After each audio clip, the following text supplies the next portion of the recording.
our workshop meeting today, and this is it's great to have a crowd for our workshop, and I want to stress to everyone, it's kind of our workshops are pretty not as formal.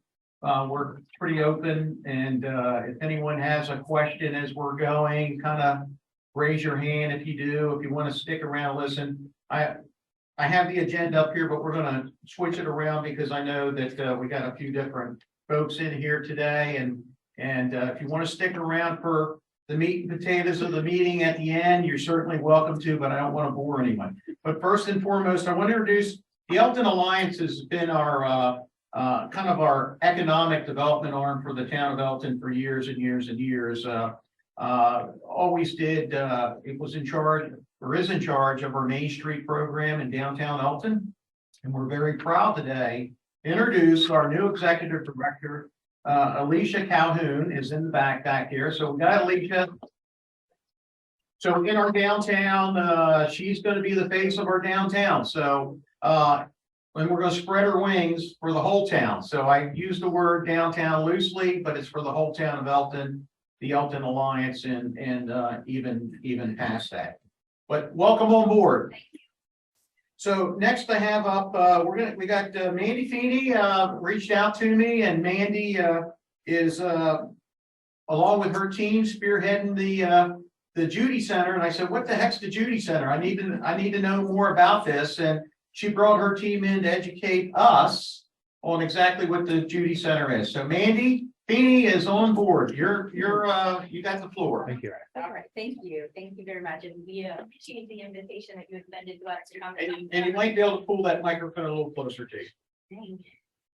So yes, we absolutely appreciate the invitation to present to you today.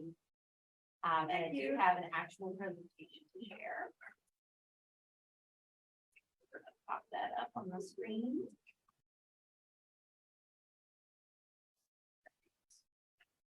I'm going to share that. Okay. All right. So we are here to just sort of spread the word on our nonprofit organization called the Judy Center.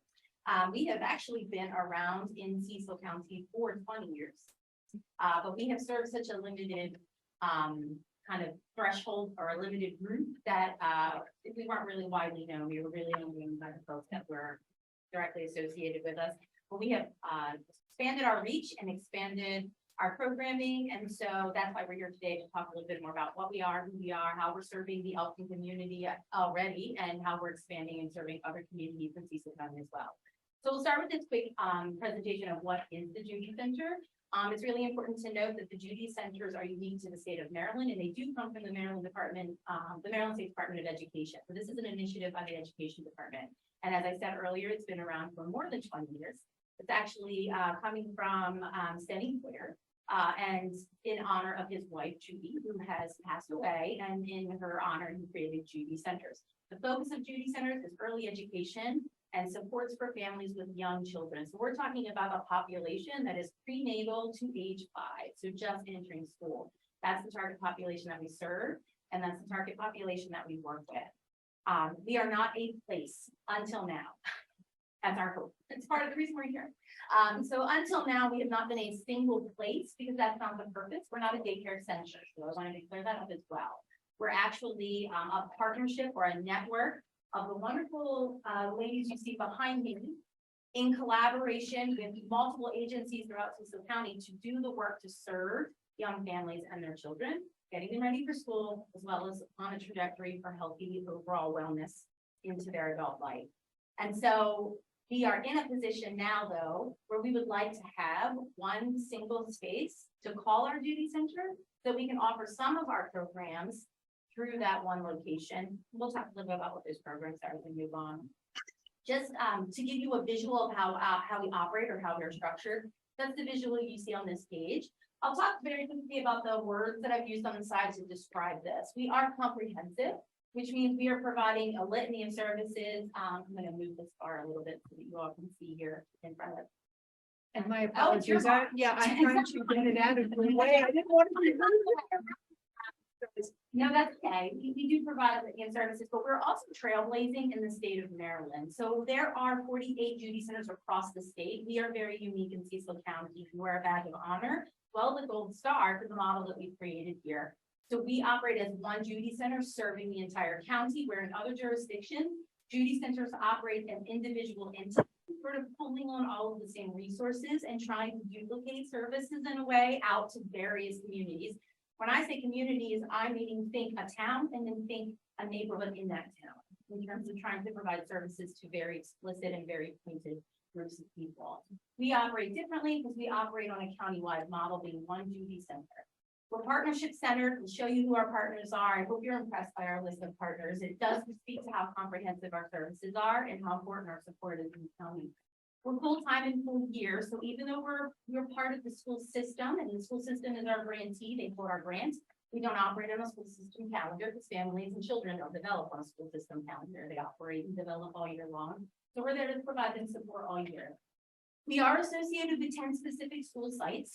And the reason we are tagged with school site is because we serve the families that filter into that school. The school creates this hub, if you will, or this central location where our services can be tied to or tagged to, so that families in the community know where and how to find us when they're out and at school age and in school yet.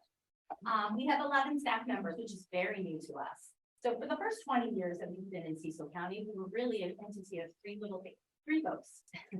Now we're 11. So we've grown tremendously. The majority of that growth has happened this year, just this year, by adding additional 5 sites or 5 schools that we're partnering with, getting us up to that number of 10. We are fully grant funded. So this work is based on the money that comes from the Steny Hoyer's foundation that is supplying our money to us, as well as other entities from the state that provide money and things like that. But we're entirely grant funded, and so grant funds make it very difficult at times to do things like find a location and have a location to serve from, because that is a tremendous expense. But we're getting close to that, and we're excited about the possibility of that coming up. And real quickly, when you say serve from, you're not looking to have the children come to that facility. This is your operations. No, we actually are looking to have the children come to that facility Okay. to participate in our playgroup model, as well as some of our family events and happenings that we have.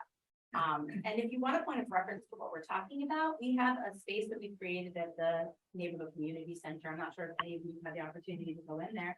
Yeah, and see our Judy Center specific space, but we have a space built in that community center that is a play space for families with infants to age 4 children, and they come in and they work under the direction of Katie Valatuti and Lynn Deck, who are our playgroup facilitators, and they have playgroups weekly there. And so that's sort of the kind of space that we're looking to replicate in our own sort of Judy Center location.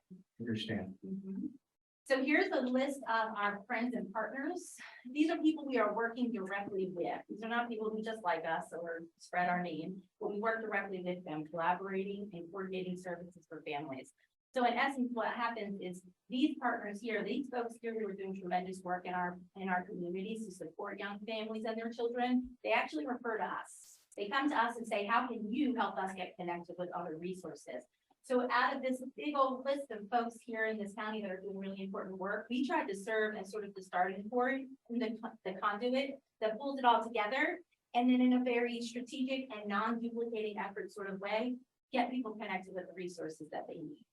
And our work has been very, very powerful that way. This is just a picture of our amazing staff. Just so you see, there are 11 of them. And yes, in terms of the space, we would like to have a space where they all could be present to work, whether it's to do the business behind a desk or it's to do the business that they're doing with families directly. So that's what we're interested in. Here's just a quick list of services that we do provide. So playgroups, which we've already talked about a little bit. We do a number of community programs. You have a sheet in the packet that I gave you that is our numbers to date.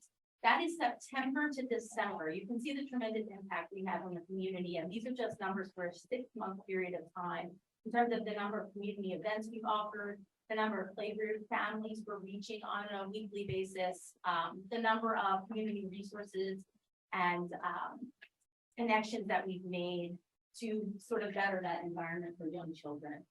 When we talk about community programs, we are talking about actual programs. So we bring in outside agencies or outside providers.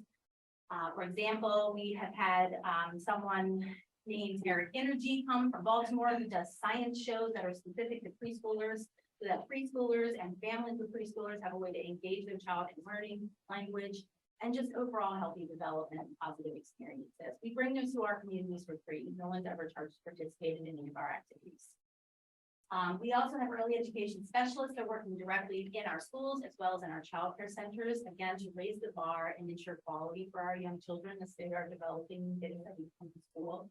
We have an early childhood mental health consultant. This is an extremely important thing in today's day and age. You know, mental health is really important. We understand that in Cecil County in particular, if we can impact a healthy development in mental health, we may impact some other bigger issues that we're having when people are entering their adult years of life. And so that is a primary focus for us to work with our young families to break cycles, to kind of set families in a different direction and to change the overall health and wellness of our young children. If they stay on a positive trajectory moving forward, we don't end up in, you know, continuing to stay in the loops that we're in with our mental health needs. And so we have someone that specifically works with us who's trained to work in the early childhood years. So yes, infants can get mental health services if that's needed to support a family, to support a child. And then we have a robust public relations this year. So this is something we're really excited about. This year, we're working with Emily Bell. I'm not sure if any of you know her, but she's formerly known as Emily Creek, and with Beth Creek with the Yes Organization's daughter, doing tremendous work here in Cecil County. She has updated our website. So you have a QR code there on the back of your folder. You can go out and check our website out. It's also updated all of those flyers and things that you see in the folder that communicate our services and who we are. She has also helped us get connected with 6 billboards in the county. So if you haven't yet seen us, you will drive somewhere up and down 40 and see something that gives reference to the Judy Center. We have advertisements out there about just who we are and how to contact us. We also have an advertisement about the flavors we offer and just some other things that are related to overall healthy experiences with your child. We are the facilitators, the creators of something that's called Thrive Through 5. It is the process that you see listed on this chart here. It's basically how we do our coordination of services work in the county. It's how we're connecting with families and then connecting families to the services and resources that they need. And so we have 2 very specific caseworkers who do that work. We call them our family service coordinators, and they connect directly with families to do this work for them. Can you elaborate? That was one of my main questions. Sure. Can you elaborate a little bit how people go throughout the county to find these children and families? Absolutely. So it's a two-way street, right? We do go out to find them, but they find us too. And some of the ways that they find us is by attending our playgroups, coming to community events, by already working with one of those partners that you saw listed on the board and being referred to us directly. There's lots of ways that people get connected with us. We also, I'm not going to say me, these ladies also just beat the streets. If they see someone with a stroller, they'll stop and say hi. And say, if you heard about the Judy Center and your child looks like a great age to come to a playgroup, would you be interested in learning more about us and attending something with us? So we find children no matter how we can. And our main goal at this point in time is to be the sort of the one service, the one entity in Cecil County that does know where all the babies and the young children are and are connecting with them on some level to make sure that they're either already in a healthy family situation and on the right trajectory, or if not, how we help to make that happen for them and how we change that course of correction for them. In the bigger vision of all of this, it is our hope that through Thrive Through 5 and our continued expansion and work of our Judy Center, that we can create a robust early care system here where folks who could come here to be a pediatrician, to be a doctor, to be a child care provider, to be a teacher, or to be a mental health provider would choose to come here because there's already a robust system of support around early childhood. If you talk to any of those people I just listed, they will tell you that if we can intervene and if we can start before children from birth, then we will totally change the health of this county and the overall wellness of our population. And so that's really a big role for us. And we're on the right path. We have the right tools and resources in place to make that happen. So keep watching out for us. What's the age range? We work with women who are pregnant, so it's prenatal through age 5. Up to 5, yeah. And the reason it's up to 5 is because once our children are enrolled in school, and kindergarten is compulsory, so children must enroll in kindergarten, then the school system picks up with the same level of intervention supports and resources to provide family what they need to be healthy. Here's just a quick list of what our community-based programs look like. That's a sample of our playgroup schedule. You see how busy we are. Playgroups are going on all the time. There's always something for someone to do. Just made a reference there of the neighborhood community center, because that is really sort of a crown jewel location for us. We love that space. We're really proud of it. We get really good attendance. So we would invite you, if you haven't seen it before, to come out and see that space for that we've created there. This is just a list of the things that from a community perspective we're doing. That we're heavily involved in. Either we brought this here or we're supporting these efforts that you see along the side. Sorry, next slide is about what our school-based programming looks like. So I've talked through some of this already, but we are directly providing support to early childhood settings like Head Start, Early Head Start, CCPS classrooms, childcare providers. So anyone that's working with our littles and trying to support families and healthy development, we are there to support them as well. Working hard with them. We talked a little bit already about our early childhood mental health consultant, but this is just a slide that kind of tells you a little bit about her work and what she's been doing in our community from my own childhood lens. And then this is our new and robust social media / public relations work that's out there in our community. So we wanted you to have a chance to see what that looks like. The longer images there are billboards that are up in the county. The top is reference to our website, and the other picture there is just how to connect with us on our social media platforms. We encourage everyone to reach out and follow us. And that's that. This is how you contact me if anyone had questions beyond today.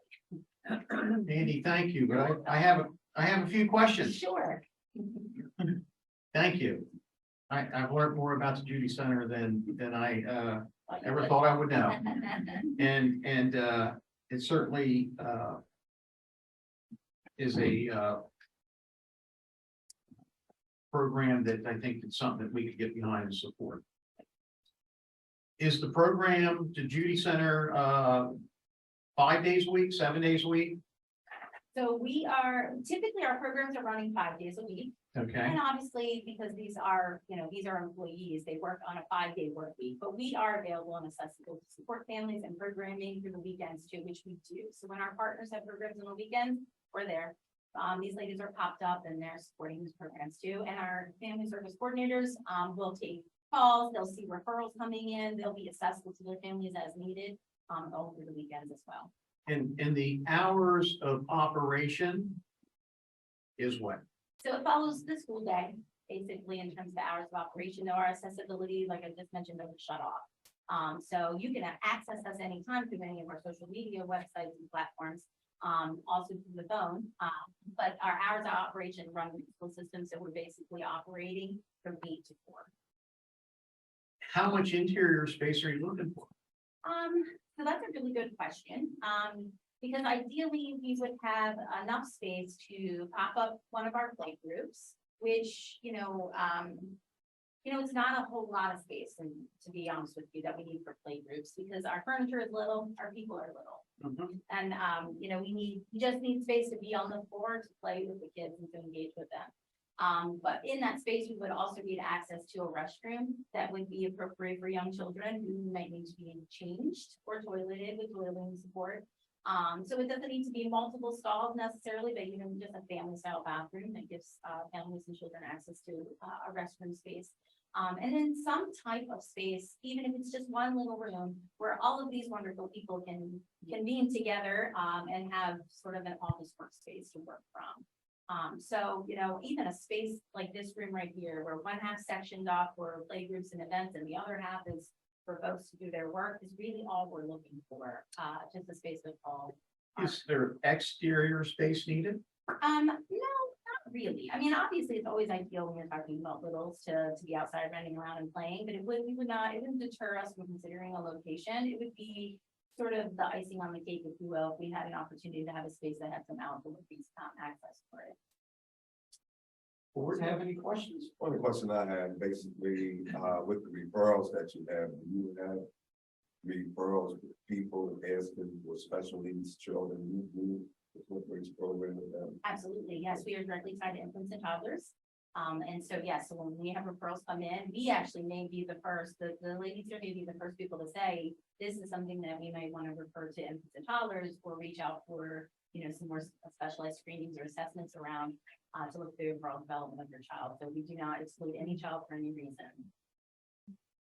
I've seen the space over there, the room that you have, and it's well suited for the young and it's ideally set up for education of children. So the space that you currently have is just not big enough. So we're really Is that only, what I'm getting? It's yeah, not, and we're only using it for playgroups. so you want more. Yeah, we want a space to call home. Okay, So that we could offer not only playgroups there, but all of the other comprehensive services that we're talking about, or maybe we would actually meet with families in that space. Right now, when we get a referral, our family service coordinators are going out into the community to meet with people in their homes or in other locations, which we would continue to do because it does invite people in. It's less threatening that way, but there are others who are willing to come to us and to come out to a space to connect. So part of your program is scheduled like Bayview Elementary, Cecil 2. That's, you know, great, you're getting out there, but are you gonna stay like that? We will continue to stay that way. Yes, Okay. we will continue to offer playgroups across the whole county because that's a really important part of what we do. We do family modeling and coaching there. We offer support for parents in terms of parenting. But then we're also putting eyes on children and giving them an opportunity to play and grow in ways that are meaningful and helpful. So yes, we continue to offer those, but that's a robust part of what we do. And we're So always, that's pretty much gonna stay the same. that will stay the same. You're We'll just have one more looking spot. for additional space than what you currently have or extra needs. So I just wanted to make sure I understood what we're doing.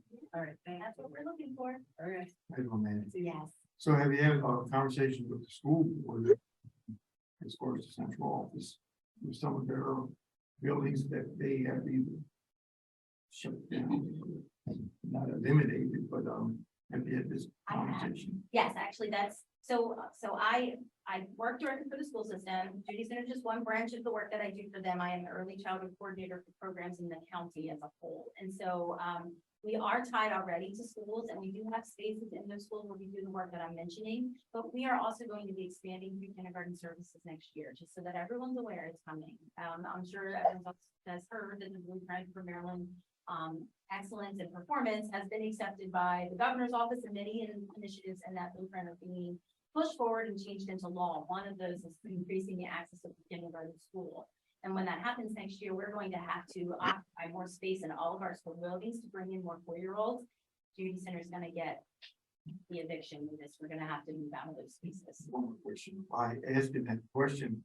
I was trying to figure out whether or not you have any pinpointed a couple buildings or ideas of some buildings that are in the county that may be owned or operated by us or the board that you're maybe looking to obtain. So Yes. I like to see them like this. Yes, absolutely. I can certainly provide you that because yes, we do have our eye on the few spots. Ideally, something in this general area is the most idealistic, simply because for our families, many of them do walk to us.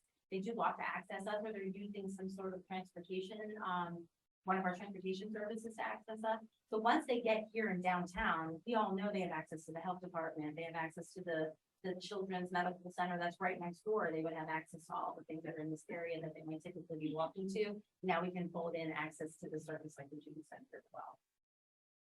Jean, you had a question? Hi, so, a while back, I was working with Barb Kinsman at the, community center in Longford Manor, and I thought the Judy Center operated out of that, or some grant money was provided to help build that Yeah. center. So you're not in there anymore? No, so that's actually, that is part of the myth, the legend, that was ever the Judy Center. Really, that building belongs to Cecil College, and Cecil College was the first holder of the Judy Center grant. And so when they were the holder of the Judy Center grant, they placed the Judy Center program in terms of the staffing, who needed a place to, call home at the FBC building.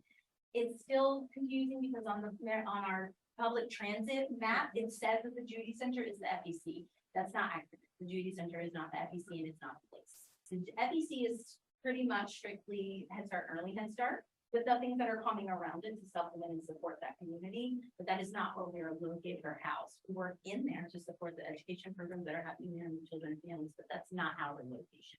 There's no room in there for you. No, the inn is still there. What can we do to help?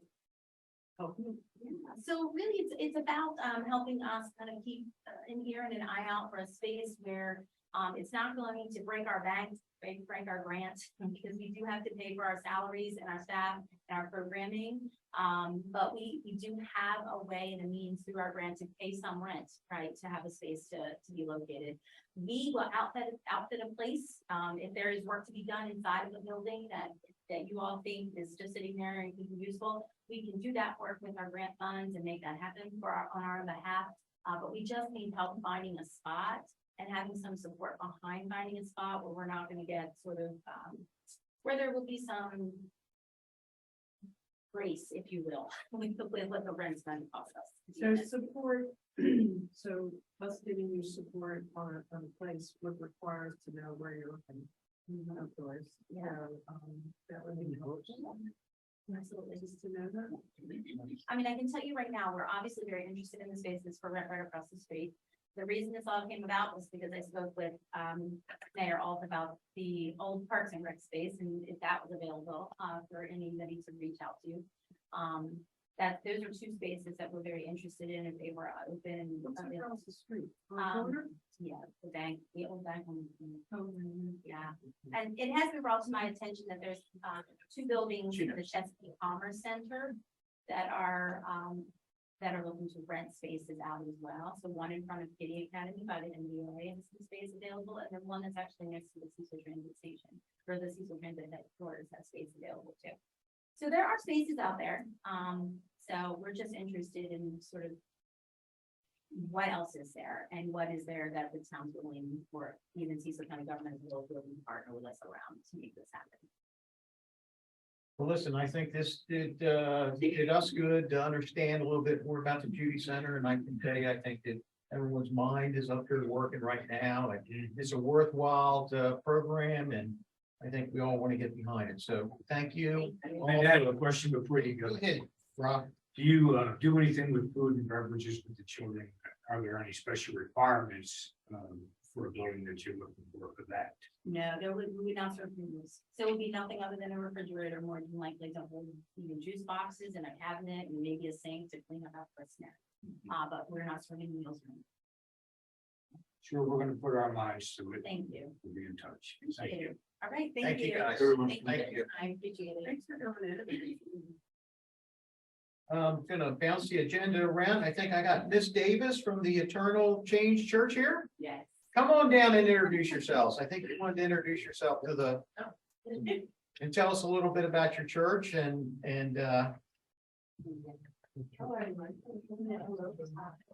Yeah, so my name is Miss Alicia Davis. There's another Alicia in the room. Hello. Who leaches? I'm Howard. And this is Miss Tria Stalling. So we are from the Eternal Change Church. We just moved in back in April, March and April of 2022. So we do have two locations. One is located in New York. And then we just moved, of course, down to the city. So a little bit about Eternal Change Church. We are a non-denominational church. And we focus on our bishop is Bishop Jason Furlow. So he is pretty well, he's known, I'll say he's more well known in New York than down here. But we're all transitioning here, but so we're non-denominational. We are located at 2 Commercial Plaza. We do have a couple of areas there that we are occupying at the time. And so our purpose for being here today is just to introduce ourselves, to let you know that we are in the community. And just as much as we are here in the community, we are very focused and very community driven on service in the community. We believe highly in entering to serve, into worship, and leaving to serve.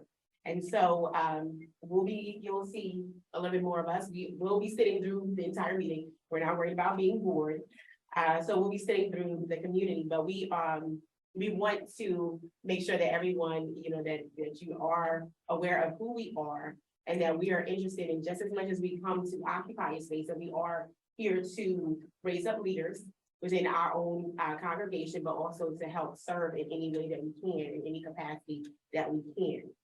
That's our basis, is just being able to help serve. So we'll be around, we'll be looking for volunteer opportunities. We will be reaching out to see how we can be effective in the community. So we want to be that neighbor that you can borrow some sugar from. Perfect.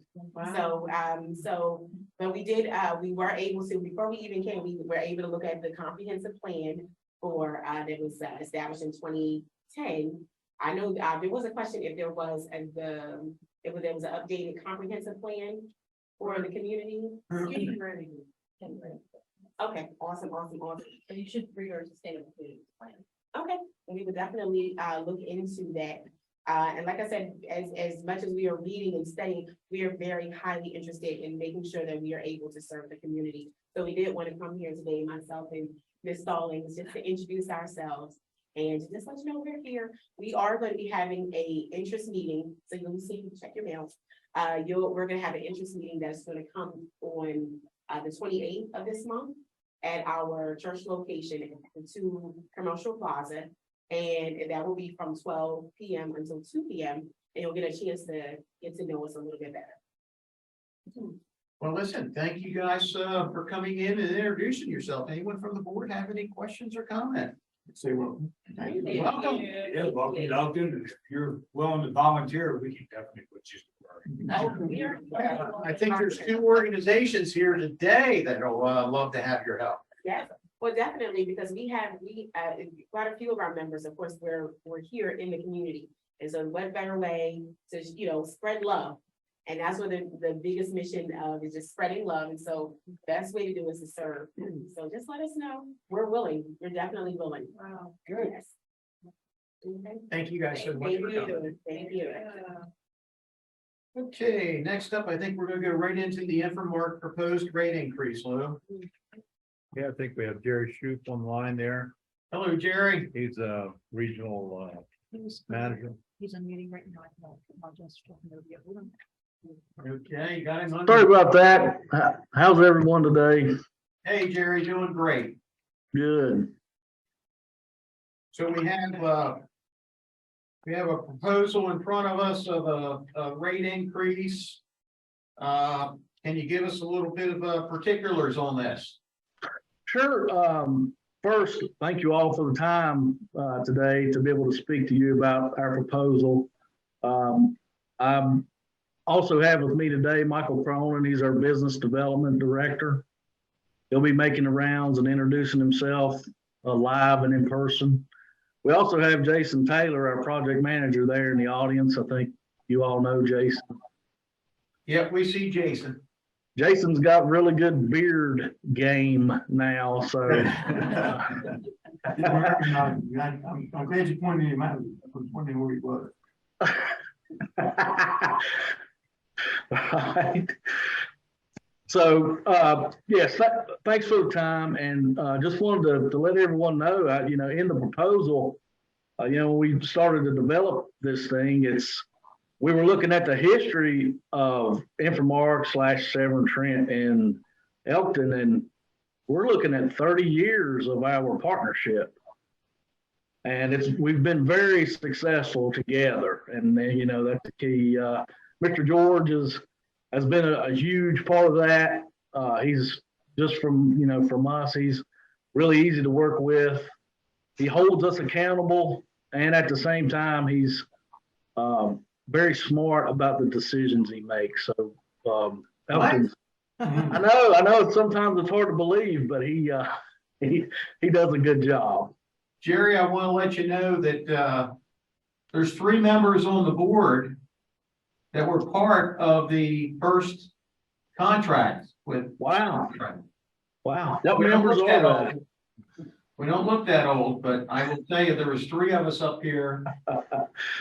You were dummy number 1, you were dummy number 2, and I think I was dummy number 3, as Mayor Kraus said, when we didn't vote in favor of the contract with Severn initially. Wow. Well, I hope your opinion has changed. Well, listen, of course we changed. Right. So we know the history very well. Okay, that's good. I wasn't sure of that, so I wanted to make sure I brought that up. But as far as the proposal goes, we know that the demand for water in Elkton is going to drastically increase. This is going to require the operation of the water plant to move to a 24-hour operation. More runtime on the water plant is going to increase the need for operators to man those shifts and an additional mechanic to handle the issues that come up with those increased operations hours. So what we're trying to do is get ahead of all that, give you a proposal, get this approved, go ahead and do our renewal at the same time, clean up the contract, get job requisitions out there so that we can recruit talented folks, get them trained so that we're ready before the demand increases. We don't want to try to bring people in and get this done day 2 of the expansion. So, do you all have the proposal in front of you? We do. Okay. Yeah, Jerry, could I interrupt a minute? Sure. One of the driving forces here, besides the 24/7 operation of the treatment plant, is that well number 4 will come online to support the Southfields development along with the pump station. And those 2 facilities are not in the contract, and they have to be operated by qualified personnel. Hence the need for Infomark to accept those under their contract for operation and maintenance. So one of the driving forces here, as I said, Southfield development with an additional well and the pump station, that'll add quite a bit of work for Infomark to manage. And so that's one of the reasons I wanted to make sure the board was aware that this proposal is necessary in order for us to operate that up front. And you're right, you need to get people experienced and trained in operation of that new well, as well as the other wells and facilities that we have.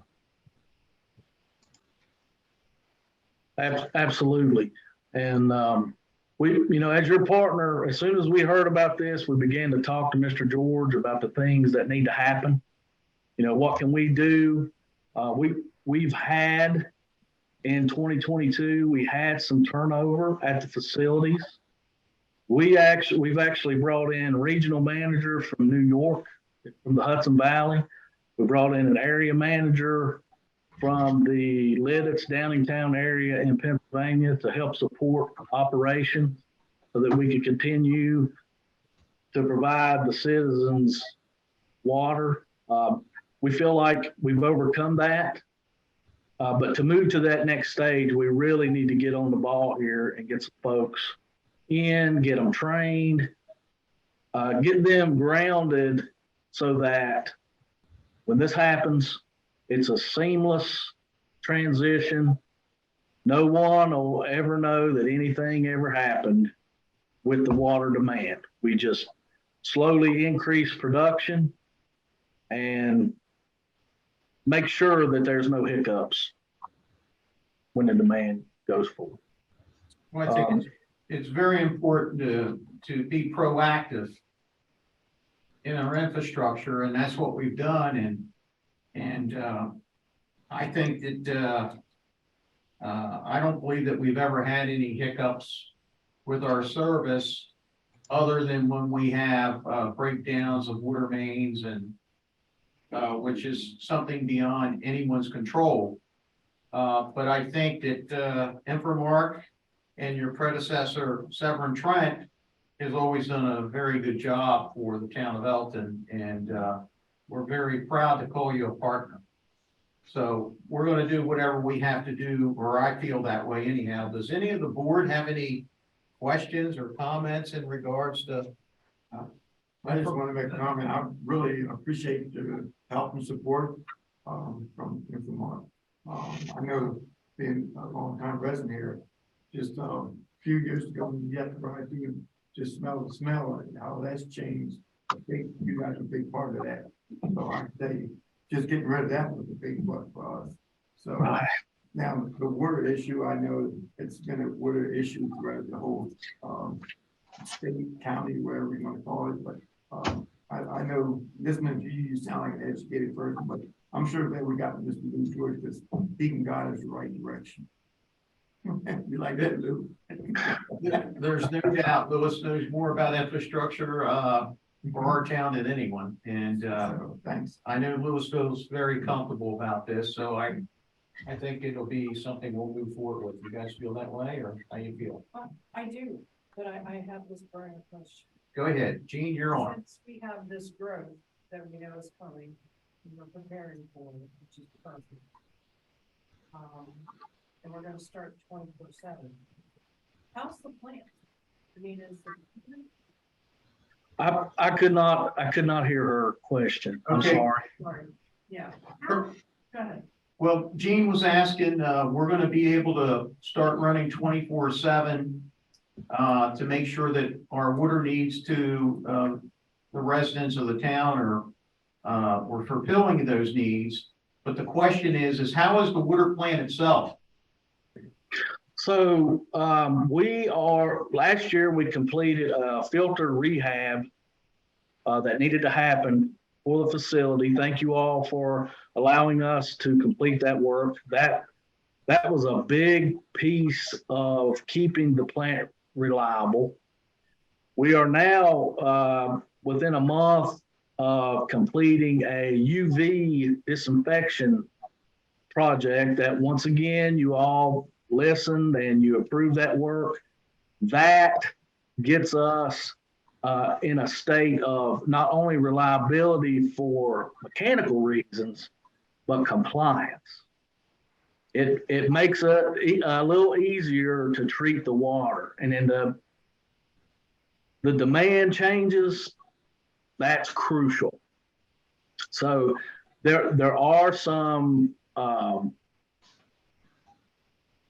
guess, aesthetics issues that we need to take care of inside the facility.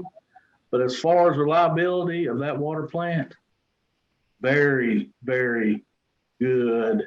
And we feel like we'll be able to operate this facility well in to the next 5, 6, 7 years without any major changes. And we'll make sure that we continue to give you recommendations for capital improvements so that you understand the full breadth of what we're doing here and what we're doing to keep your facilities reliable.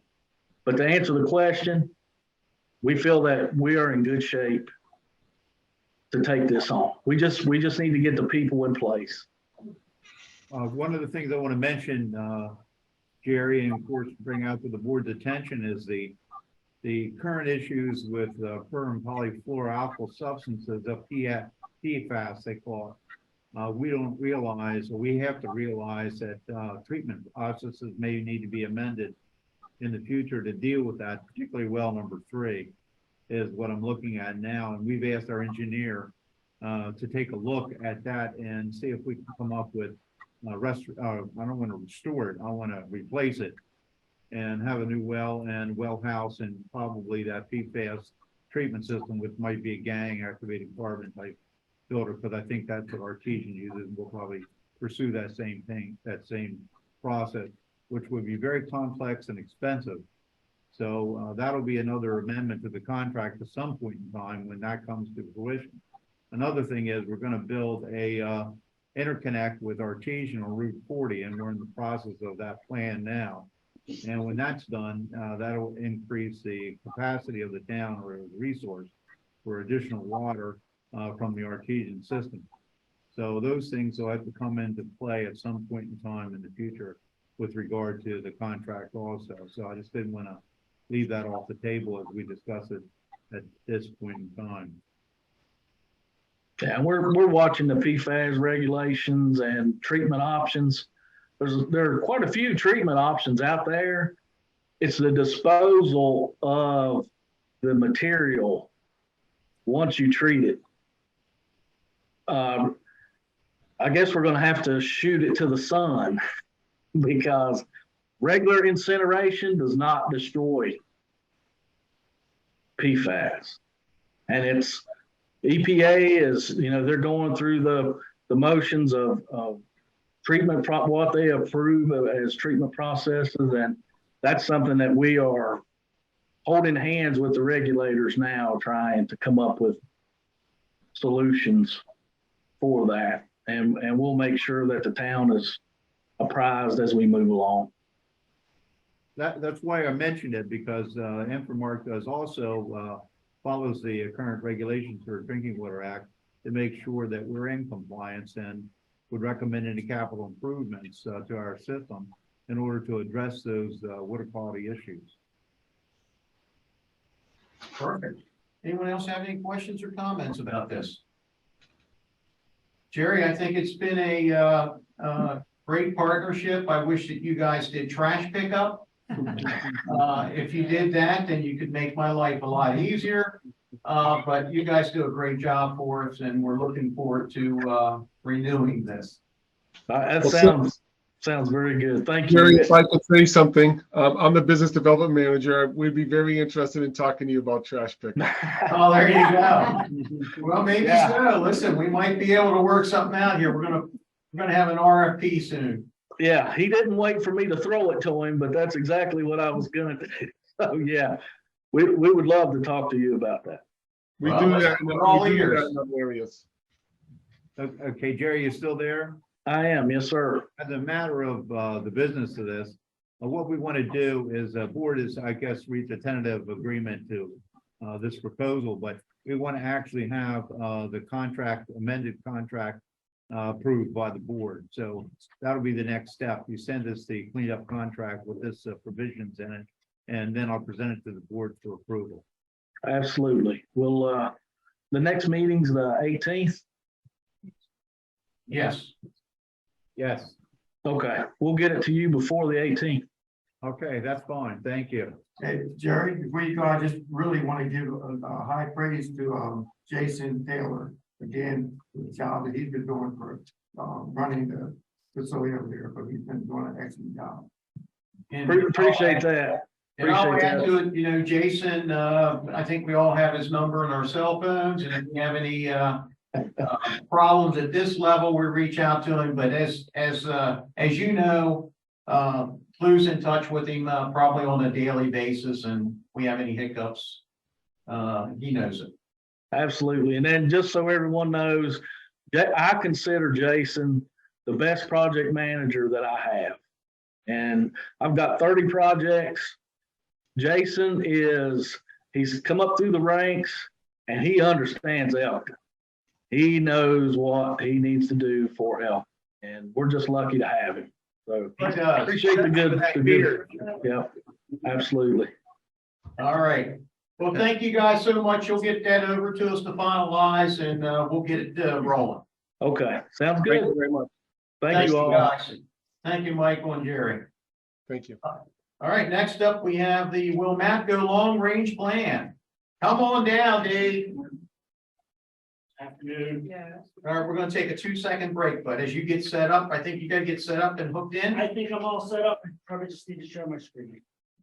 But I was late. I should have been here early. I apologize for that. You're perfect timing. I moved you down to the lower level there. And it's not the lower level, it's just we had other guests in, and I really didn't think it was, I know yours is gonna be a little longer. I'm gonna try to keep it. Well, we want that Reader's Digest version Right, I'm gonna today. try to give you the Reader's Digest version and keep it a little shorter. Gene Minner keeps us up to date on everything from Will Mapco, and I know that our representative, Mr. Klein, Mayor Klein from Northeast, he keeps us in the loop at the quarterly meetings with MML.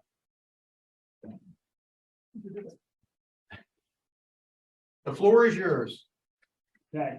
Well, again, I want to thank you for having me today. What we try to do as we're going through this regional plan update, we like to get out to the municipalities within our region, give you an idea of what the plan looks like, any changes from the last 4 years. So today we're sort of, I'm here to show you what we got and take any questions, and if I can't answer questions, get you information, follow. So, for those of you who aren't really familiar with WMAPCO, there are still people out there. We are a regional transportation planning agency. We have Newcastle County, Delaware, and Cecil County, Maryland within our region.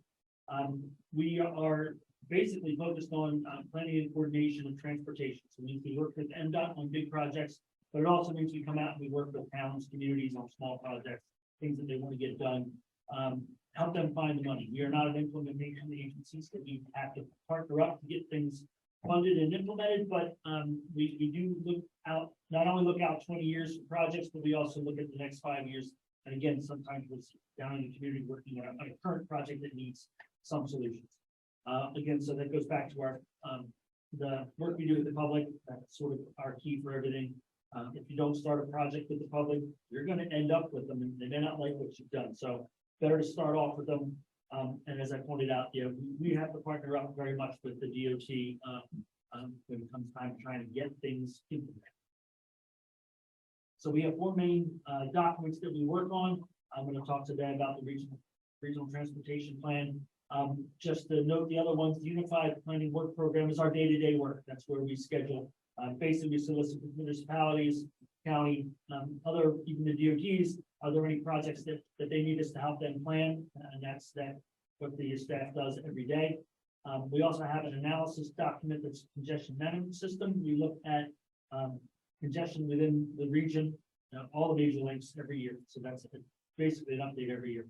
And we also have the transportation improvement program. That's the list of funded projects. I will talk about those as part of this document. That is also a 4-year document, but we look at it every year. So the regional transportation plan is basically our policy. So I'll go through really an overview of the goals, objectives, and actions. You're free to look at those in the room if you haven't had a chance to look now before. And it also then contains the funded and unfunded projects that are out there. We do update it every 4 years, and our next update is due March 23rd or March. I think we're trying to wrap up our public outreach on March 6th, but we have to have it to our council in March so that we can send it to the federal government after that. And so our schedule is first reviewing our progress report. I'll talk briefly about that. That's sort of our map as to how we're doing. I would say we develop draft goals, objectives, and actions, but really we look at what we've already got and we see if it needs to be tweaked. Then we do our outreach, which started in August and continues up until the holiday. Then we take a little break, get our project list completed, do that air quality conformity, at which point we have to look at all the projects that are funded and run a model just to make sure that we're going to be within our air quality horizon, the things that we have to meet our targets. And the document refinement, and so we're sort of in document refinement now. It's getting ready to go to the public next week. But the draft, I'm going to show you we have a draft. I'll give you a link to the draft so you guys can take a look at the draft document, which will be ready next week. And then again, the adoption, but as I said, the outreach continues throughout the whole process. So that's where we are today. Our regional progress report basically is our map to see how we're doing on the things, meeting our goals. And so it's done in the off years of the 4-year plans. We're not trying to update that at the same time we're updating the regional plan. But it certainly has a lot to do with what we do for projects. So the progress report gives us sort of, red light, green light, how you doing on things that are out there. So after studying this year's, 17% of our actions still show a lot of challenges, and that is growth still occurs outside of the areas where we want growth to occur. The more the growth occurs further out, the more it adds to single occupancy vehicle trips, which is still a challenge for us in this region. Vehicle miles traveled goes along with that single occupancy vehicle trips. And road safety is always a challenge, although I would say that the county has taken a really good step with their comprehensive safety plan. Something that we're actually now kind of mirroring that in Newcastle County. So safety is always a challenge. It's always a challenge, but you don't ever want to forget about it, even when you're doing well. So 23% of our actions, we're pretty comfortable with where things are going. And then 60% of our actions, which is really good to see, we're actually considered being successful. Air quality meets, the targets that are set for this region by the federal government. Our local plan implementation meeting, those small projects that we do in communities, are actually getting funded and moving forward, and that's always a good thing. Biking and walking efforts, it's not just us now, lots of people other than the map are saying, hey, how do we get better biking and walking to our communities? So it's something that we're seeing the implementation within counties and municipalities of those projects. And congestion mitigation, while there are always going to be some problems with traffic in certain areas, overall, our area is not really that congested. This can change, you get growth coming in to the south of town, and that's going to have an impact on you, but that we'll continue to look at as we go with our next year's update. We also have a public opinion survey. We have to get it takes thousands of calls to get 600 residents to talk to you about transportation. You can get them and pick up the phone, people don't like their home phone, their cell phone, they don't know who it is. So it's really hard to get that survey done, but we do. We have to meet all the demographic of our region, so we have to have a proportion of folks in Cecil County and Newcastle County have to go through the process of take the survey. It's by age, race, gender, so it's really a challenge, but you get it done, and it gives us a pretty good idea sometimes on the things that maybe new issues that are popping up, looking at old issues. We still ask, have you ever heard of Wilmapco? And we're probably around 50% of people have heard of Wilmapco. It is what it is. But we don't have a lot of sizzle. We're behind the scenes a lot. One of the questions, or one of the statements that we asked on this last call was, does the transportation system meet my needs? You can see we felt like we've seen a lot of progress up to 2018, but what happened between 18 and 22, we had a pandemic. Lots of people's commutes and the way they run their lives have changed. And so we're going to have to look at how those changes affect the transportation network, what things are different, what we need to do differently to get that number back up to 88%. We also asked, another question we asked was, does transportation limit you from healthy and affordable grocery shopping? There are some areas where there aren't those healthy and affordable grocery stores, but really it becomes the access to them. So some neighborhoods where folks don't have a lot of cars have really good bus service, other neighborhoods don't. It does seem to look that the lower your household income is, the harder it is for you to get to that, or the more of a challenge it is to get to that. Doesn't mean that you can't get there, it just means the things you got to go through to do that. So it's good to know about these things. It goes back to some of our work with environmental justice. In some of these areas we already know about, but it does show there's still work to be done. So just an overview of how we lay out the document here for policy. We have goals, we have objectives to meet the goals, we have actions that we have to take, and then we have performance measures that are required by the federal government, so we have to actually see if we're making progress. So really quickly, there's 3 overall goals. Improve quality of life. Under that goal, we've got these 4 objectives that you see under there. And like I said, I don't want to go through everything line by line, but where you see bold, we have a new action we have to deal with, not only supporting disaster planning, but also have national defense preparedness. It's a new mandate by the federal government to be able to incorporate into the document. Next goal is support sustainable economic development and goods movement. So there's 3 objectives underneath this goal. We've got a couple of new performance measures to look at. Ensure public access to data. We don't worry about that because pretty much everything that we do is on our website. So I think the public access is there. Whether people know it's there, it's another challenge to get to, but we know all the work that we do is actually available to the public. There's really no, we have full transparency. The other piece is this supporting greener transportation systems. So we've got a new target. We have to look at the vehicle miles traveled and how we're going to reduce that. I think federal government's trying to get the NPOs to take it from my hand in some places to try to work on that particular issue. And the third goal is to efficiently transport people. There are 3 objectives beneath this one, numerous actions, but a couple of our new performance measures. Well, the one new one is we've always looked at funding preservation first, but the federal government now has a target for spending for that. I don't think that's going to be a problem with both MDOT or Delhi. And so our tip reflects what their capital transportation programs fund for preservation. So going on about the public opinion survey, 95% of people who think preserving open space and farmlands is at least somewhat important, and probably the categories are somewhat important, and very important. So that 95% of people are in agreement with that. 88% think revitalizing existing communities and downtowns is at least somewhat important. And that's good to know. And we have spent a lot of time focusing on trying to, we've done a couple of transitory development plans in towns in Cecil County, and we support that as well. 85% say it's always, or sometimes always appropriate to mix residential, office, and retail. Towns, you've already got that. A lot of the, when you get new suburban areas, that's not the case. So there's a little bit of retrofit in some areas that we would hope to be able to help with, especially in the county areas. Hey, David, Yes. do people, when the people are questioned about, for example, farmland, the preservation of farmland, is there any coordination with them that's a need for food?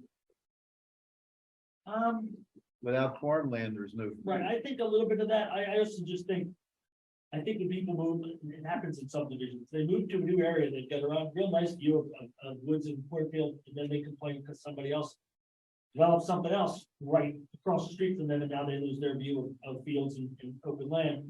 So I think when people support that, I think that's kind of a generic thing. But I also think with all the walking and biking that we saw, especially during pandemic time, people sort of suddenly appreciate that open space.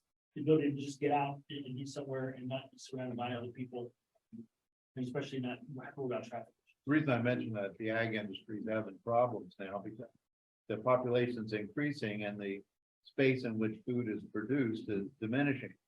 And sooner or later, we're going to go hungry. Yes. I mean, I don't think that factors into what we've got here. I'm sure there's some informed citizens, but I think for us, mostly that open space was probably as common as the farm.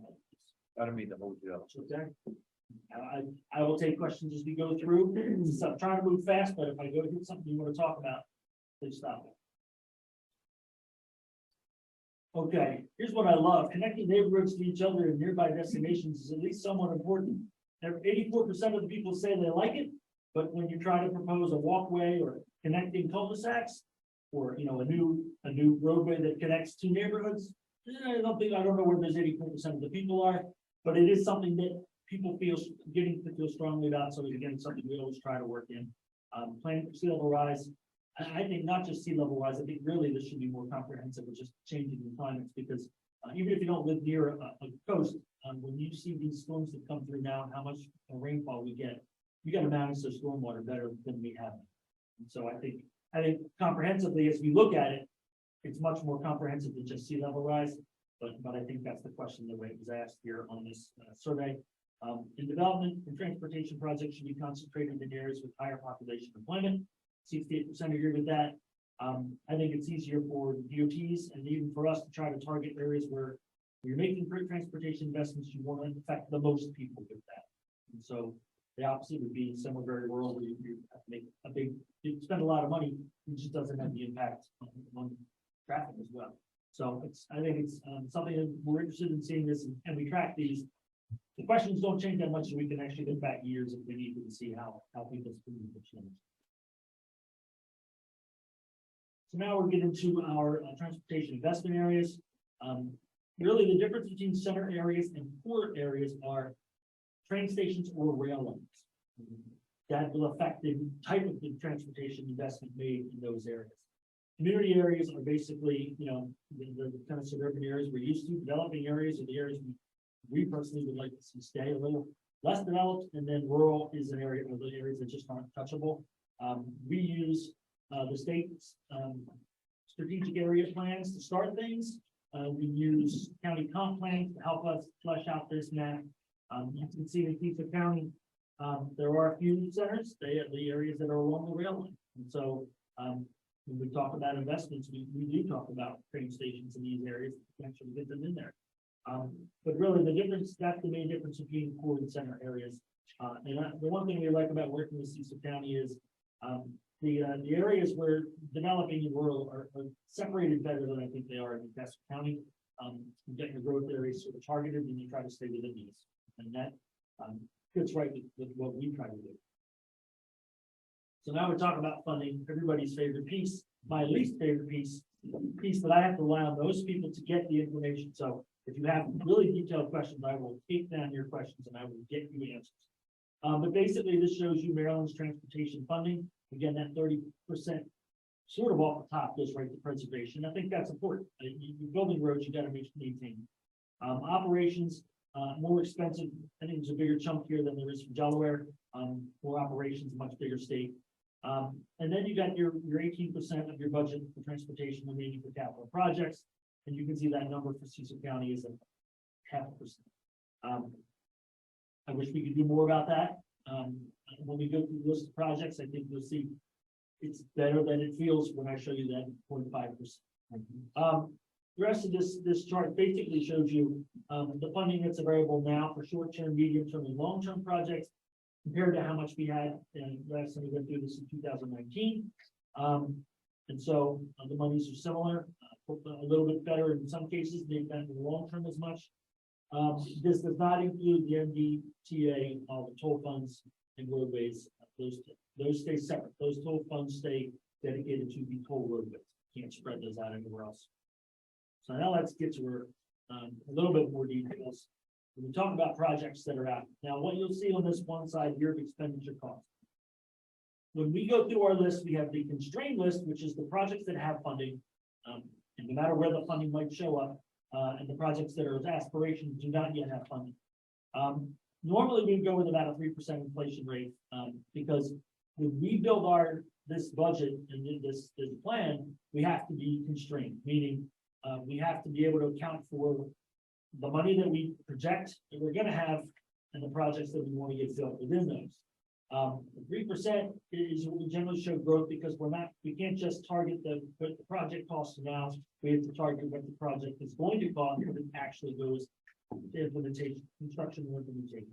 So it's a little bit complicated, and then it gets more complicated because right now we're closer to 5%. So we basically calculated the project costs with a 3%, a 4%, and a 5% inflation rate.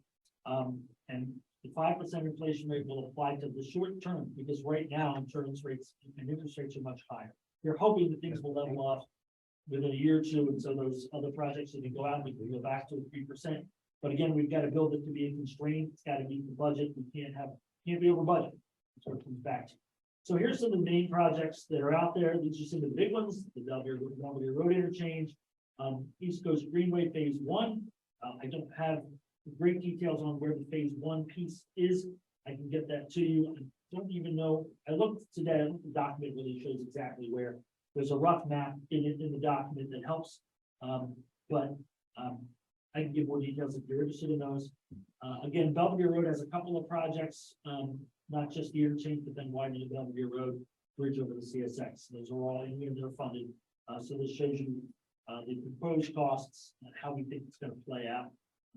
They have in the document, there are dates when these things are supposed to come online. I don't have those in here. I think the next page is one more. Yeah, I think so too, probably. So Maryland Commuter Rail, it shows funding, but it always seems to show the funding in what they call the out.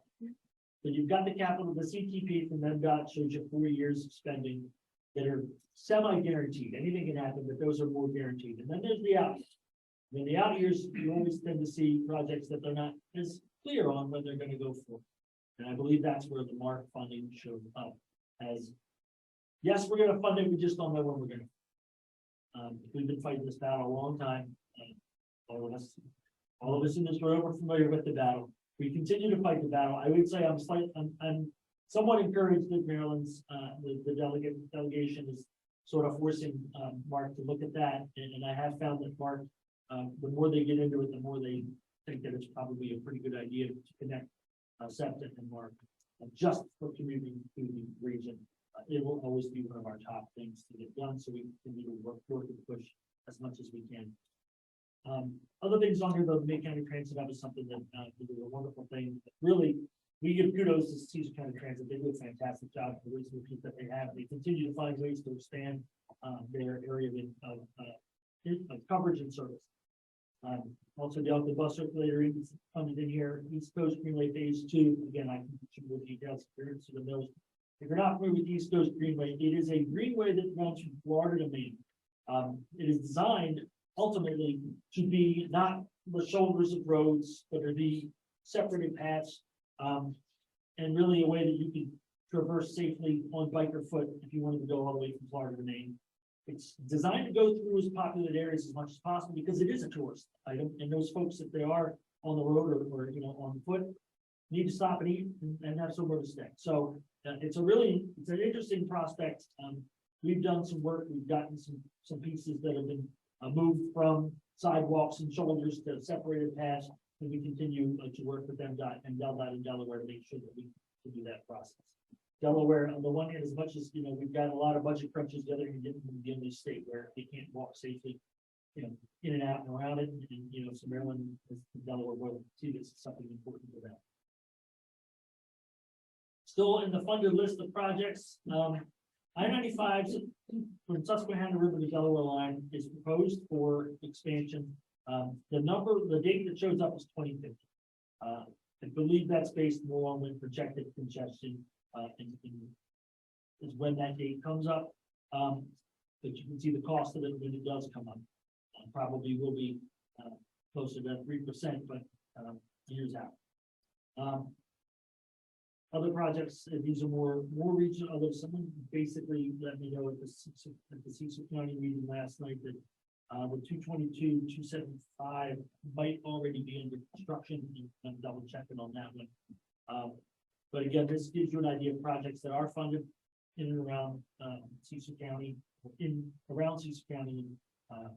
Some were close to you guys, and were not as close. Then we've got the aspiration projects. These are the projects that are not yet funded. Elkton train station is prominent amongst those. We have a plan. We've revisited a couple of times. Every now and then I send it to the folks at Mark just to prod them. Hey, we've got this. We really want to see it. And again, I think we're finally on a trend. Last I had a conversation with the state of Delaware. They're trying to work on an agreement with Maryland to start moving forward. It doesn't mean they're going to start spending money. It means they're going to continue to study it. But we haven't been able to get them to agree and sign something and sort of codify it. And this is the closest we've gotten to that. So consider that certainly progress. Yeah, if I could jump in. Absolutely. I have been contacted by Mark and their consultant. So we've been having discussions. I reached out to you because Mark didn't have that study that they commissioned. Yes. So I had to provide them with their own study. Yes. But I've got another meeting with them scheduled. Yes, I saw that too. It's on my calendar as well. So, yeah, we continue to hope that we're finally getting to move forward on this because it is important. And these are just some of the other projects that are out there. The Susquehanna River Rail Bridge replacement, while it has funding for design, does not yet have funding for full construction. It would be a very expensive project, but it is also one you can't allow to fail. You do not want that bridge to get too much further along. So this is just a list. The list, when you look in the document itself, what you see is a page with a map showing you some numbered segments, and then it'll show you broken down by 15 million over, under 15 million, and then it gets to the list of aspiration projects. Some of them I think are broken out by multimodal or roadway. So there's about more than 4 pages of that. Feel free to go through that at your leisure if you've got other questions. I think the last page I had was just we have some new projects pop up that are added to the aspirations list. And really the way it works, and I can't say it works the same for both Maryland and Delaware, but the way it's supposed to work is we get these projects on the aspiration list, and as we move forward, that's where the next projects that get funded. And ideally, those projects come from some work that the DOT has done, and even some work that WMAPCO has done in community. So we've done a couple of things recently with walkable community projects. We're working with Charlestown right now. And so the idea is that those community projects also get funded. Now, usually they're much lower cost. And so the hope is you can get a couple of those in as you move along, but it generally doesn't, they don't get funded immediately. We know that. We have a 4-year document, and if it's not in that 4-year document, it could be another 5 years before it gets into that document. So it's a very slow process with capital transportation improvements. But those are more set by the states and the federal government, so we work as best we can to make sure that small stuff gets in those. that is basically what I've got for you. We are, we've pretty much done for prioritizing and refining the project listing. We have a public, comment period coming up, starting on the 18th. So full public will have access on the website to the report. They can look at all of it. They can ask us questions up till, I think, March 6th. We do it for some more outreach, and we will have an event, the Outtown that we have every 2 years, February 8th, where we'll also talk about this project. I think there's a link here where you can go to look at the RTP document. It's not there yet, but it will be up as of the 18th, I believe. And that's what I have. I can take any questions that you do. Any questions from the board? That was very thorough. It was as short as I could get it. There's a lot here. Good. Yeah, but listen, we'll be taking comments, and really you can reach out to me if you see something in the document, you have a question about it. You can reach out to us. I believe you can go through anybody here who's got my email and ask me questions about it. The goal is to get, we want everyone to be comfortable with it and understand what we're doing here. And yeah, it goes to our council to be released for public comment next week, and then in March we go back and get it. Thank you so much, Dave. You're welcome. Way to keep us in the loop. Appreciate the opportunity to do so. All right, we appreciate it also. Okay, next up on the agenda, we have a couple of things I wanted to mention on the charter information here. In front of the board, everyone should have, I think, yep, the charter amendment procedures from MML, Maryland municipalities have given us some guidelines on if we ever decide to do charter amendments. And I think this was this needed to be placed in our charter, or was this? No, Louis provided that as you're discussing the articles 4 and 5 or anything else you're going to discuss. Okay. So that was Louis provided. It's a procedure, So amend your charter. So everyone has to be aware of this and review it. I'm not gonna ask everyone to review it here if we're getting a little bit later, but I want everyone to take a look at that. But when we look at Article, let's see, I'm gonna go Article 5 and Article 6. So also on your in front of you, you have the Article 4 and 5, which is the mayor duties, powers and duties, and 6 is the general powers of the commissioners. I want everyone to review this and maybe make some notes if there's anything that we need to make some changes on, or if we feel that there needs to be some changes on. I think one for the mayor, I think I should have a key to the city forever. So you could add that into the mix. I'll sell you mine. Oh, perfect.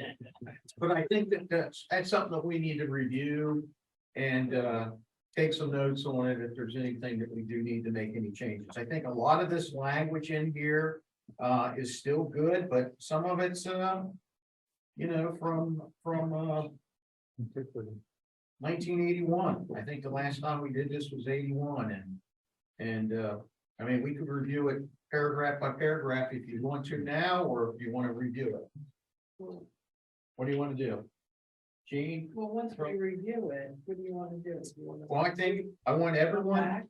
Yeah, I think what we'll do is I want everyone to review this. You have it in your hands now, and at our next workshop, we're going to make some notes and changes on this. Okay, everyone good with that? Yep. All right, perfect. Is there anything else on the agenda? Any questions, comments from anyone in the crowd today? All right, well, thank you. Meeting adjourned.